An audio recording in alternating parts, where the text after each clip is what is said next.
அனைவருக்கும் வணக்கம். இன்னைக்கு ப்ரீ மார்க்கெட் அனலைஸ்ல எந்த ஸ்ட்ரைக் எந்த விலைக்கு எப்போ பிலோ சச்சனா மார்க்கெட் என்ன டைரக்ஷன் இருக்கும்னு பார்க்கலாம். நிஃப்டி இது இன்னைக்கு இனி வரும் வியாழக்கிழமைகள் எல்லாமே டிலேவாக தான் கொஞ்சம் வீடியோ அப்லோட் பண்ணுவாங்க. கொஞ்சம் எனக்கு பர்சனல் ஒர்க் இருக்குது வியாழக்கிழமை காலையில், அதனால கொஞ்சம் லேட்டாக வரும் வியாழக்கிழமை மட்டும். ஓகேங்களா? சரி, நம்ம இன்னைக்கு வந்து எக்ஸ்பைரி சென்செக்ஸ் எக்ஸ்பைரி இருக்கு. 0 to 0 கால் பண்றவங்க நம்ம மேக்ஸ் மெத்தட்ல என்ன ரூலோ என்ன பாயிண்ட்ஸ் வந்தா எடுக்கணுமோ அப்போ மட்டும்தான் எடுக்கணும். அந்த ரூலை மறந்துடாதீங்க, ஞாபகப்படுத்துற ஸ்டூடெண்ட்ஸ்க்கு. ஓகேங்களா? சரி, நம்ம தினமும் ஒரு ஸ்ட்ரைக்கை சூஸ் பண்ணி ஒரு இது கொடுக்குறோம். அது அந்த ஸ்ட்ரைக்ல தான் கொடுக்கணும்னு அவசியம் இல்லை. நம்மளால வந்து எல்லா ஸ்ட்ரைக்லையும் நம்மளால கொடுக்க முடியும்.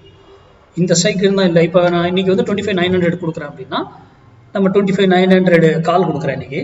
அது 900 புட்லையும் கொடுக்க முடியும், இல்லை 25,800 கொடுக்க முடியும், 25,700 கொடுக்க முடியும், 26,000 கொடுக்க முடியும், 2600 கொடுக்கும். அப்போ நம்ம எந்த சைக்கிள்னாலும் ட்ரேட் பண்ண முடியுங்கிறது இதுல இருந்து புரிஞ்சுக்கோங்க முதல்ல. ஓகேங்களா? இது ஒரு வேல்யூ வச்சு மட்டும் ட்ரேட் பண்ணக்கூடாது. இது வந்து ஒரு அடிஷ்னல் கன்ஃபர்மேஷன், அவ்வளவுதான். இதை வச்சுலாம் நம்ம ட்ரேடே பண்ண மாட்டோம் நம்ம ஸ்டூடெண்ட்ஸ். புரியுதுங்களா? அவங்க எந்த ப்ரைஸ்ல எடுக்கணும், என்ன எங்க வாங்கணும் எல்லாமே அவங்க தெரிஞ்சிருக்கணும். ஓகேங்களா? யார் யூடியூப் பப்ளிக் டொமைன்ல எது கொடுக்குறதுன்னு சொல்றதையும் நம்பாதீங்க. முதல்ல நான் கொடுக்கறதே சேர்த்துலாம். நீங்க தினமும் அவர் கொடுக்கறது ஒர்க் ஆகுதா, ஏன் செயல்படுது அப்படின்னு சிந்திக்கிறதுக்காக தான் இந்த வீடியோ.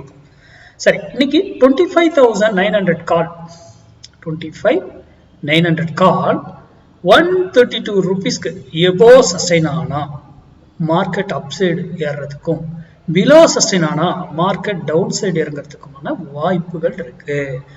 அப்போ இந்த இடத்துல 132 வரும்போது உங்க டிசிஷன் எடுக்கு. அதுல ஃபால்ஸா கூட நம்மளை ஏமாத்துவாங்க, அதுவும் நமக்கு கண்டுபிடிச்சிடணும். மேலே இருக்கிற மாதிரி இருக்கும், மேலதான் எப்போ போகுதுன்னு கீழே விடுத்துரும். கீழே இருக்கிற மாதிரி இருக்கும், கீழே தான் போகணும் மேலே. அதெல்லாம் ஃபால்ஸா நம்மளை ட்ராப் பண்ற, அதுவும் மேக்ஸ்ல நம்மளால கண்டுபிடிக்க முடியும். அது மட்டுமல்ல, ஒரு ஸ்ட்ரைக் ஒரு வேலையில போயிட்டு திரும்பணும், ஆர் அதே டைரக்ஷன் போகணும். அதே போல கீழே வந்தாலும் ஒரு வேலையில திரும்பி ஆகணும், ஆர் அதே டைரக்ஷன். அப்ப அங்க ஒரு கன்ஃபர்மேஷன் இருக்கு. இப்ப கன்ஃபர்மேஷன் இல்லாம எந்த ஒரு ட்ரேடும் நம்ம எக்ஸிக்யூட் பண்ண மாட்டோம்.